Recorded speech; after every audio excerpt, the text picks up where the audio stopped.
We have here the Trek Madone Slr 9 in a custom build-up with a 1x7 and massive zip wheels on here as well.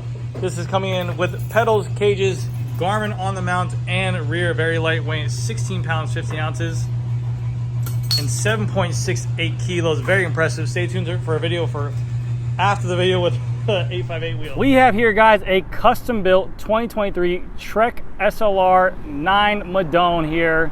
That is an absolute beautiful build, and as you guys saw with that weight on there, that is including everything on this bicycle with a power meter, both bottle cages, a Garmin Varia rear light, his computer installed as well, and a massive 858 and 454 in there. Under 17 pounds for a full aero bike, which is insane. In today's video, I'm gonna go over this whole bike, talk about why this wheel combination is so good. The 808 and the 404 used to be such a dominant combination for down here in South Florida. They used to call it the 606. So now we got the 858 and the 454. So we're going to call this the 656 combination here.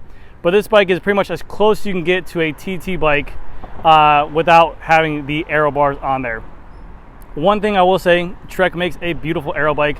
The lines of this bike are very clean. I've done a video on this Trek Madone in the past, but with these wheels on here, I want to go ahead and touch back up on this thing, especially with these brakes as well, because they are a mechanical brake on there with a hydraulic caliper. So you can see there, the shifters are very ergonomic, very lightweight, but man, this bike looks absolutely beautiful. So hopefully you guys enjoy, and I am just very surprised with the weight of this bike. Literally almost a full disc in the back, and the weight of it, 17 pounds.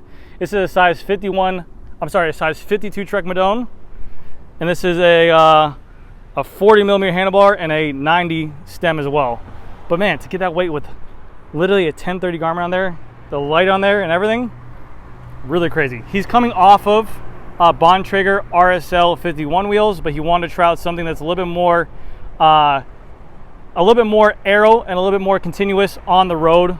Granted, with the 858 in the back, yes, you're going to get affected by crosswinds a little bit more, but this combination here is literally as close as you can get with it to being with like a disc wheel.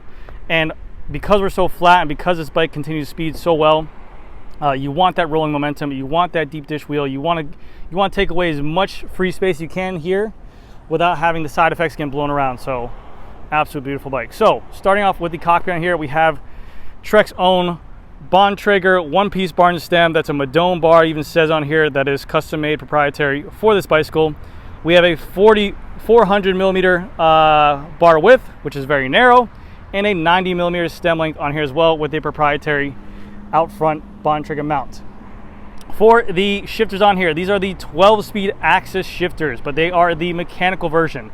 There is no hydraulic reservoir inside of here. This is all cable pull on these brakes, and he rides it moto style as well because he's used to dirt bikes. So this one actually controls the front brake, this one controls the rear brake, and I gotta say these brakes feel phenomenal. This is the rear brake right here, for being how many routes they have to go on.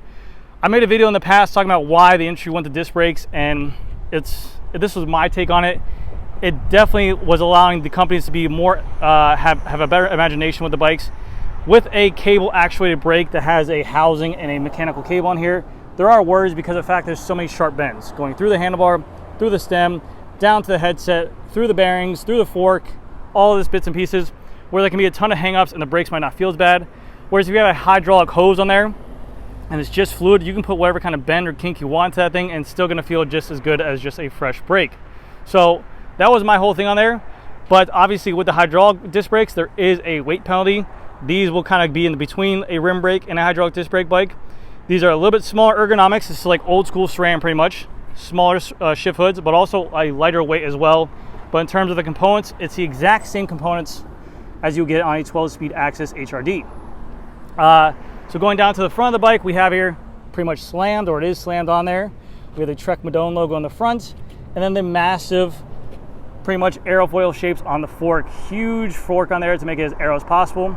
For the wheels on here, we have the brand new Zip 454 NSWs, and they even have the Tire Wiz cork sensor on there, so that we can get a good reading of air pressure while riding the bicycle. So that way, if you're curious your air pressure, if you think you're getting a flat, you can go ahead and see that in real time, which is pretty good for some riders around here. For the tires on here, you have the Goodyear Eagle F1 Super Soft. These are the 28mm tubeless complete, and they are a hookless tire because these wheels are a hookless version. You do have on there their own SRAM proprietary hub with a bladed spoke as well. Going to the rotors, he has on here XTR mountain bike rotors in a 160 version, just probably for lightweight, and also the black looks very aesthetic. And then you have here his brake caliper, which he went ahead and chose to run with these mechanical brakes. It is a hybrid caliper. It uses a mineral oil in here, so it's still a hydraulic caliper that runs off a cable actuation. That's what makes it feel so smooth. You're not just only having this cable work, it's basically controlling this little rod right here, which is going to activate the hydraulic pistons inside there. It is a mineral oil. These ones are a very lightweight version. They work very, very well, called the Juween. But yes, very cool. They look good. They match the aesthetics of the bike as well. I think you did a good job with that. Going down the tube, this is a full aero bike. You have a massive head tube area here, utilizing that UCI 3-to-1 rule. Big down tube for the Trek logo as well, just in case you forgot what bike you're riding. And then this massive bottom bracket area where it's going to take up a lot of space and not leave any kind of open space for that inner triangle. This literally looks like a TT bike. This is what we see on these Scott foils being released. It is taking advantage of that new UCI rule as well. Just a huge belly area for this. It is a T47 threaded bottom bracket, but he has a GXP crank on here, but it is ceramic speed. Going over to this other side, he added this little yellow pinstripe on there, so it looks very sports car-ish, like a Porsche, like a AMG Mercedes. It looks very badass, like a Ferrari. He's looking to do black decals on here. Let me know what you guys think. Maybe a matte black to match that. I think that'll look really sexy. You get a matte black decal for the whole bike, it'll look very clean. Like I mentioned before, this is a Madone Slr, the 800 series OCLV carbon. Going down to the crank sound here, he has a SRAM red crank arm with a 170mm crank arm. He has look carbon fiber pedals on there. He's running a 52 tooth 1x cork power meter chainring, SRAM red chain, and in the back we have a 1028 SRAM red cassette. For the rear derailleur, it's a SRAM red axis with a ceramic speed OSPW, but this is a very popular setup for down here in South Florida. All the gear we need, we barely even touch that 28, as you guys can see in the back. Very little usage, and then we kind of just keep right in here once you get these bikes up to speed. Here is the all-new ISOFlow on the Treks. They got rid of the ISO speed on the old Madones. They brought in the ISOFlow to add aerodynamics, and then also they kind of said this seat is more of like a free floating on here. This is going to help with the vertical compliancy because you're kind of sitting over a open hole.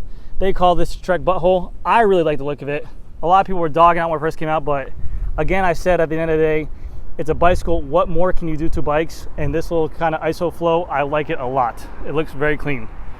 For the rear wheel on here, we have the massive Zip 858 NSW, still with the tire ways on there, and it's the exact same tire as the front. The Goodyear Eagle F1 Super Soft 28C tire. They are tubeless ready. They are hookless. You can only run up to 73 PSI on there. You guys know my thoughts on hookless tires right now, but we are trying them out, so we'll see how it goes. For the rear rotor, it's a 160mm XTR rear rotor as well, with the same Juween F1 brake caliper as well. For the saddle, it's their own Bontrager ELITEWHEELS RSL saddle, carbon rails, carbon body, nice wide cutout, and then his own Garmin Varia rear light on here. Very nice. That's going to do it for this video, guys. Thank you guys again so much for watching, and I'll see you guys in the next video. Zip 858 NSW. Free Body Santas. Here we go. Trek Madone.